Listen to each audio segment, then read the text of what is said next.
Fotodrafitrasa maro no nasipanarenana ao anatin'ny commune ambanivohitra Andramasina tsy niandry ny hafa fa no niezaky ny mponina tao an-toerana tamina fokotany 5 no nahafahana nanarina ireto fotodrafitrasa tao amin'ny commune ireto. Lalana fefoloa ampitetezana ao anatin'ny commune ambanivohitra Andramasina no vita fanarenana vokatry ny asa tana maro no tongosain'ny mponina ao anatin'ny fokotany Antanety-be, Amborohy, Ambodivato, Ambalavao ary Ambohimarina. No ny fangatana nataon'ny mponina nanohanana azy ireo tamin'ny fanatanterahana ny asa ny faritra Analamanga. Itsika ety fotony mihitsy no tokony mahalala hoe ilaitsika le izy. Ny fanjakana miezaka eny arak'izay tratra ihany izy fa tsika rehefa mandroso ny isa-maravarana, rehefa mandroso ny isa-pokotany, mandroso ny isaky commune dia iroborobo miaraka eto tsika ka zava-dehibe mihitsy zay hoe nareo ety fotony zay no tonga vonina andray atanana zany ny fampandrosoana ety fotony.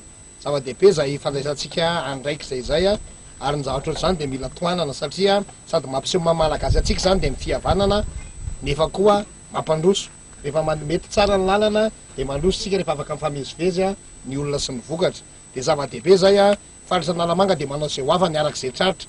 Ny commune eto be dia be efapolo amby zato zao no eo ambany fiadidian'ny faritra Analamanga fa izahantsika mba samy andraisana anjara daholo. Fifaliana lehibe ho anay vahoaka ato anatin'ny commune ny maneho ny fisaorana fakatahana feno no izao fitiavana lehibe asehonareo izao amin'ny alalana fiaraha-miasa ho fanatsarana ny fari-piaina ny vahoaka ty ambanivohitra, fanatsarana ny lalana fitolovaky sisa tsaronay hoe manana tombony manokana ny commune Andramasina eo anivony fiaraha-miasa amin'ny fatraka dia makasitraka makatelona ary mirary toera mirary mba hatratra amin'ny farany azo fiaraha-miasa izao.